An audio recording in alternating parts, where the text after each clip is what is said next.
Corona के दूसरी लहर के बाद पूरी दिल्ली में जो स्थिति रही वो हम सब जानते हैं।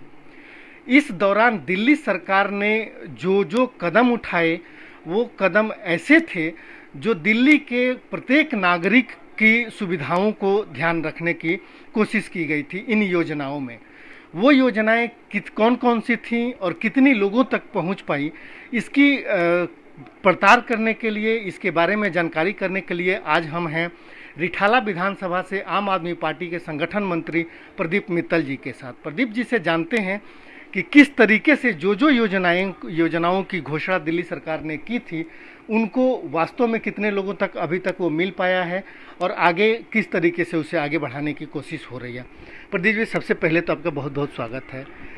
हम जानना चाहते हैं कि इस कोविड ने जो हाहाकार मचाया और इसमें जो लोग परेशान रहे, दिल्ली सरकार ने लगातार एक के बाद एक कई सारी योजनाओं की शुरुआत की ताकि लोगों को राहत मिल सके। आपको क्या लगता है कि विधानसभा के स्तर पर इसका लाभ कितने लोगों को मिल पाया है, कौन कौन सी योजनाओं का? देखिए, सबसे पहले तो मैं दिल्ली मेल के सभी दर्शकों को नमस्कार करता हूं और भगवान से प्रार्थना करता हूं कि आप सभी स्वस्थ होंगे और आपका परिवार भी स्वस्थ होगा।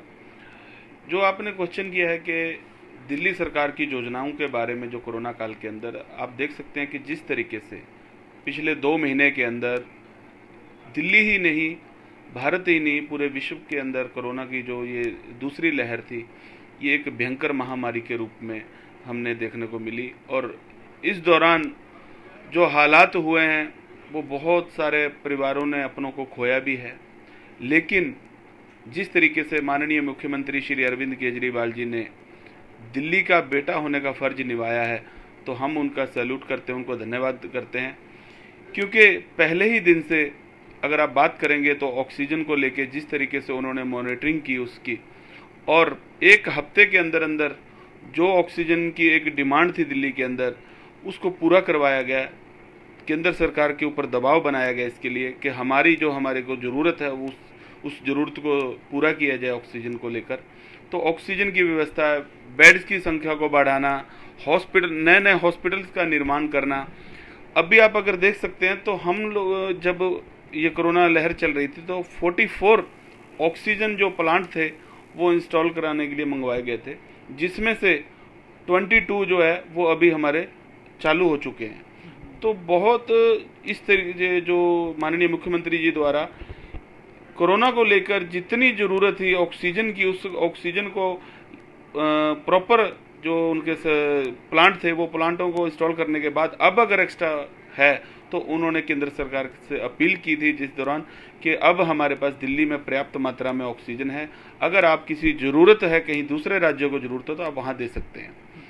दूसरी बात अगर करेंगे हम वैक्सीनेशन को लेकर, वैक्सीनेशन के अंदर जो दिल्ली सरकार ने तैयारी की है उस तैयारी का अगर आप देख सकते हैं कि पहले जितनी भी वैक्सीन हमारे पास आई उसमें सभी 45+ जो हमारे साथी उन लोगों के लिए दी गई, उसके बाद 18+ के जो युवाओं के लिए भी दी गई।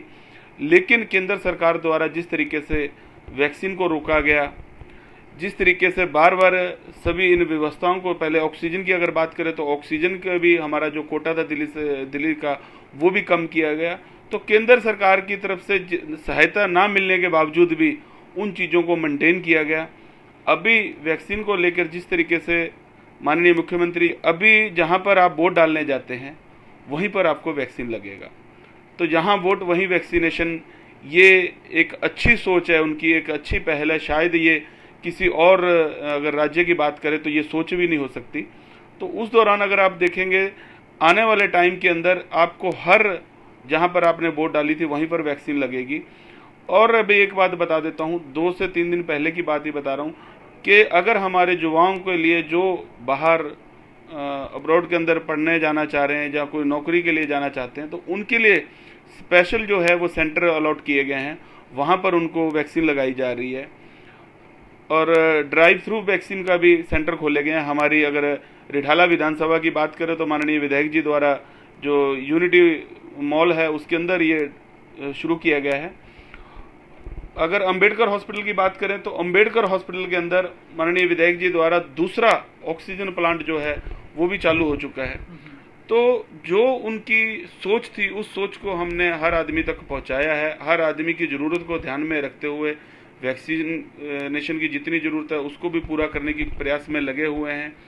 और एक बात और बता देता हूं कि माननीय मुख्यमंत्री जी जिस तरीके से वो हाईली शुगर के पेशेंट हैं, उसके बावजूद उन्होंने इस कोरोना काल के अंदर पूरे दिल्ली के हर परिवार की चिंता की है, उस परिवारों के ऊपर ध्यान रखा है।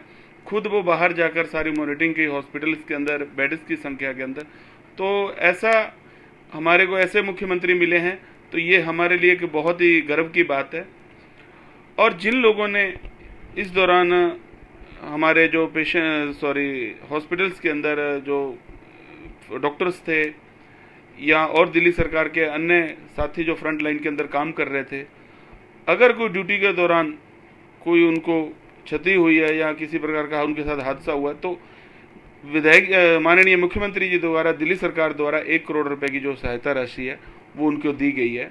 अच्छा, इस योजना की अगर बात चली है तो इस योजना में एक शिकायत कहेंगे, एक चर्चा इस बात की है कि जितनी घोषणा की गई थी या आम बीजेपी ने इस बात को लेकर के काफ़ी मुहिम भी चलाया कि दिल्ली सरकार ने जो घोषणाएं की थी कि जो फ्रंट लाइन वर्कर्स हैं उनको राहत देने के लिए उसमें भेदभावपूर्ण किया गया है या फिर उस पर सरकार उतनी गंभीर नहीं है। आप क्या कहेंगे? और इसके साथ ही हम ये भी जानना चाहेंगे कि आपके विधानसभा में ऐसे कितने लोग रहे जिनको उसका लाभ मिला?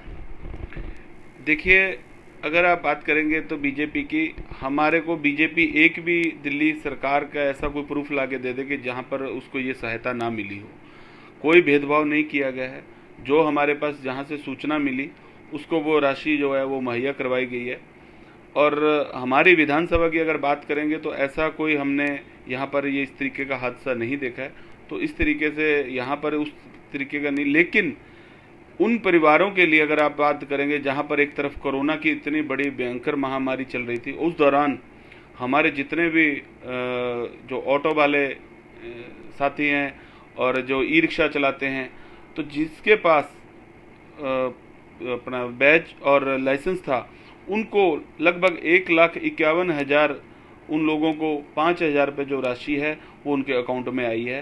तो साथ साथ ये भी देखते हुए कि उन परिवारों का कैसे भरण पोषण होगा उसके लिए राशन की व्यवस्था की गई है। सबसे पहले 2 महीने का राशन उन राशन कार्ड धारकों को दिया गया। उसके बाद अगर बात करेंगे तो अगर जो आधार कार्ड थे जिनके पास, सभी आधार कार्ड जिनके पास है उनको सभी को जो राशन है वो हर वार्ड के अंदर दिया जा रहा है। तो आप देख सकते हैं कि कोरोना काल के साथ साथ एक अर्थव्यवस्था को भी चलाना है और आम आदमी की ज़िंदगी को भी चलाना है, तो उसका कितना ध्यान रखा जा रहा है। तो माननीय मुख्यमंत्री जी का हम तहे दिल से धन्यवाद करते हैं कि इस तरीके की योजनाएं जो हैं वो दिल्ली के अंदर सेक्टर 17 एक्सीलेंस स्कूल के अंदर माननीय विधायक जी द्वारा जिस तरीके से वहाँ पर अगर आप बात करेंगे व्यवस्थाओं को लेकर तो बहुत ही अच्छी व्यवस्था की गई है। हर आदमी को राशन मिले ये सुनिश्चित किया जा रहा है। ठीक, बहुत बहुत धन्यवाद जी। तो ये थे प्रदीप मित्तल जी जो बता रहे थे कि दिल्ली सरकार ने कोविड के दौरान जो योजनाएं शुरू की थी उन योजनाओं को बेहतर तरीके से लोगों तक पहुंचाने की कोशिश की गई, उसका वास्तव में उसका लाभ वास्तविक लोगों को मिले, इसके लिए आम आदमी पार्टी के कार्यकर्ता और आम आदमी पार्टी के पदाधिकारी काम करते रहे।